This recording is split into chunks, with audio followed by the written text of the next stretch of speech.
welcome to Enki, Tales from the Past. I am Mário Portela, entrusted with the task of guiding your understanding through the labyrinthine depths of this narrative. As we approach the climax of Season 3, I have to admit something. It's a bit like sending your child off to college. You nurture it, you love it, you want it to thrive. But it's not just mine, it's ours. And here's where I need your help, dear listeners. Sharing Enki, Tales from the Past, with your fellow Earthlings is no small feat. It's like sending a message across the cosmos, hoping it finds a receptive ear. So here's my plea to you. If you found even a smidgen of entertainment, inspiration, or intrigue in my tales, help me spread the cosmic word. Tell your friends, your family, your cat, and your neighbor's hamster, everyone deserves a taste of Enki. In recognition of the complexity herein, I've embarked on the endeavor of crafting a comprehensive literary tome, enriching the saga with expanded lore, elucidating flashbacks and intricate details. You can embark on this journey by delving into the inaugural volume, Enki, The Beginning, Book 1, available on Amazon worldwide. Now, enjoy today's episode.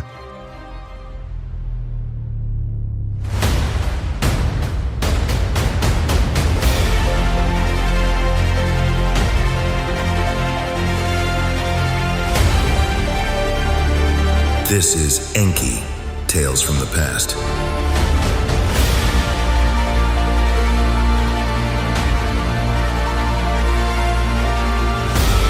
This audio drama is authored, edited, and produced by Mário Portela.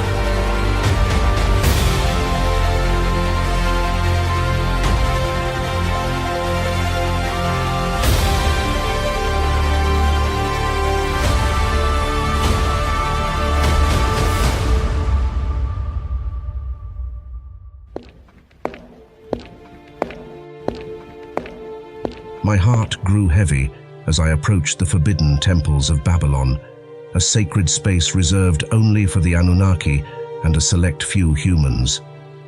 Babylon was the last city planned for the Exodus. The weight of the impending decision hung over me like a shroud, threatening to suffocate my very being. I was never a present father, and now it feels like abandoning them, and it pains me.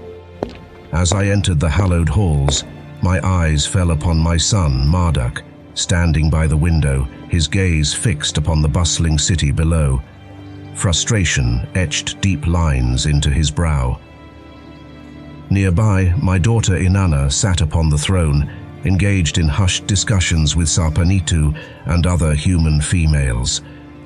Their voices carried an air of urgency, their words lost to me amidst the swirling thoughts that clouded my mind.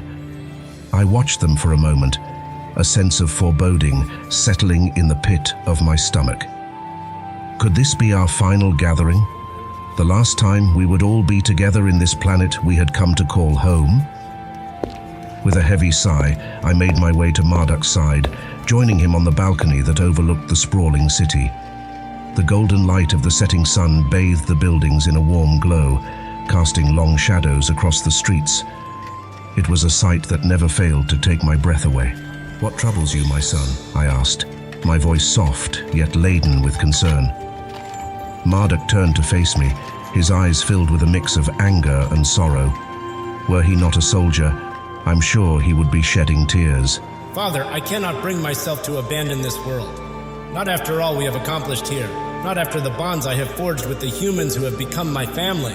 I nodded slowly, understanding the weight of his words.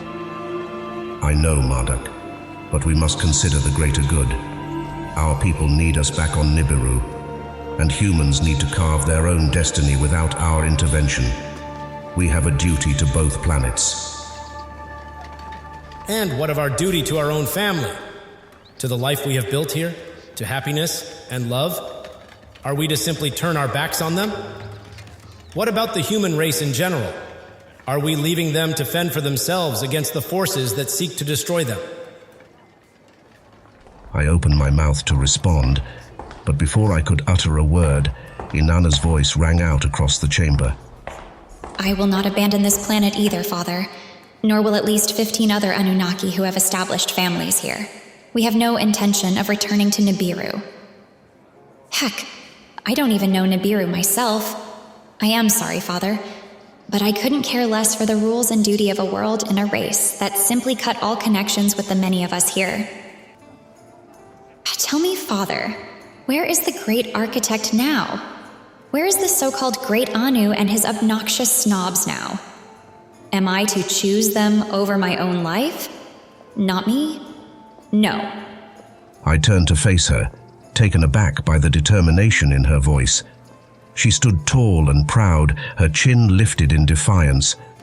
Sarpanitu and the other human females flanked her, their expressions mirroring her resolve. Deep in her eyes, I could see the pain and even a certain amount of hidden rage. Inanna, please.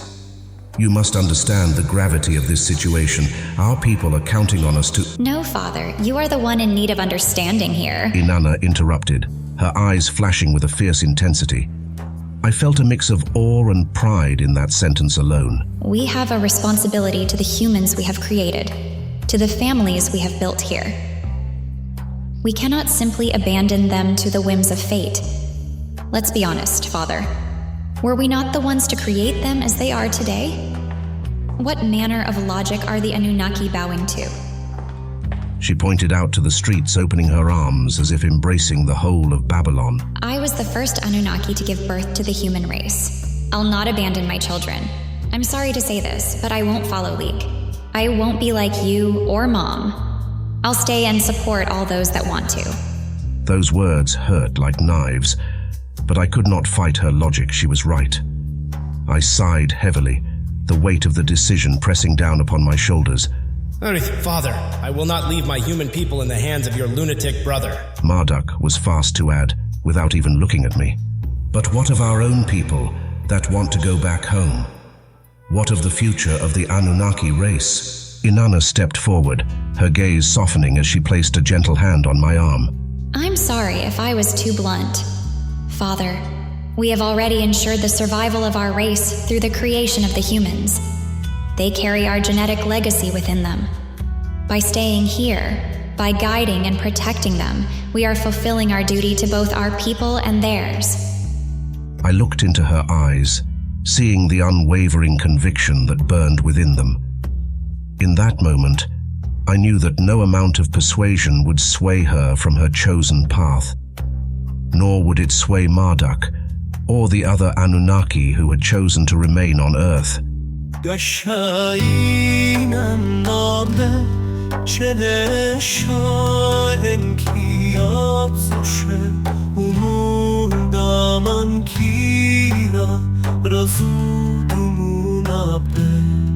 Cisherin sebaginir kupciuaba Dam Shu-Ta Inanna Dam Shu-Ta Inanna Dam Shu-Ta Inanna Dam Shu-Ta Inanna Dam Shu-Ta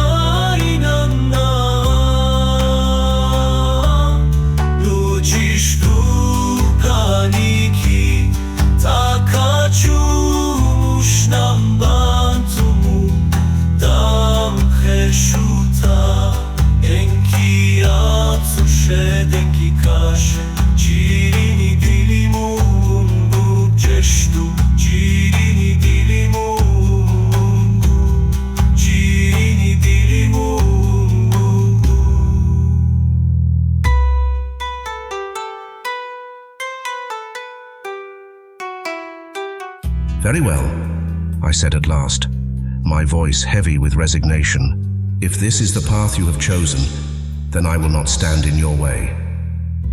But know that it comes with great responsibility and sacrifice. Remember our promise to stop intervening in human affairs and evolution. The Pleiadians were very clear. Inanna nodded solemnly. We understand, Father, and we are prepared to bear that burden.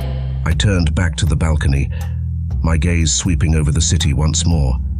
The sun had dipped below the horizon, painting the sky in shades of orange and purple. It was a sight I had come to cherish over the years, a reminder of the beauty and potential of this world we had helped shape. Then let us make the most of the time we have left together, I said, my voice barely above a whisper. For soon, our paths will diverge, and we will each face the challenges that lie ahead. Marduk placed a hand on my shoulder, his grip firm and reassuring. We will not fail, Father. We will protect the humans, ensuring as less intervention as possible. Inanna joined us in an embrace, her presence a comforting warmth at my side. And we will always remember the lessons you have taught us, Father. The wisdom and compassion that have guided us throughout our lives. I nodded, a bittersweet smile tugging at the corners of my lips. I have no doubt that you will succeed, my children. You have grown into leaders far greater than I could have ever hoped for. We stood there in silence, watching as the last vestiges of daylight faded from the sky. The city below us came alive with the flickering glow of torches and lanterns. In my head, a heavy goodbye echoed painfully. Oh, at least it was a peaceful goodbye, a proper Damke Shu-Ta. For now, we would cherish these final moments together, surrounded by the love and companionship of those who had become our family. And though the future remained uncertain, one thing was clear. The legacy of the Anunnaki would live on through the humans we had created, and through the unwavering dedication of those who had chosen to remain by their side.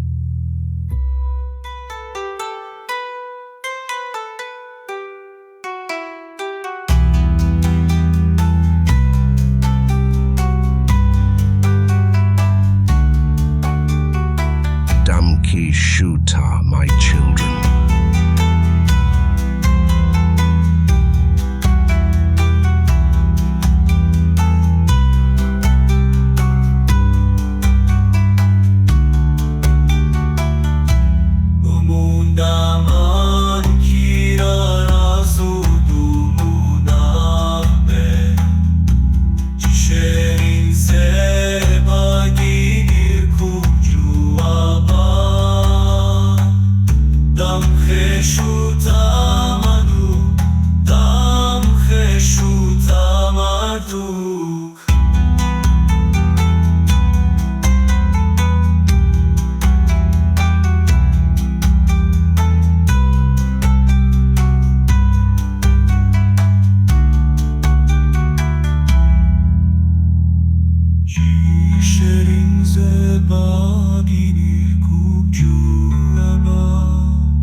This is Enki, Tales from the Past.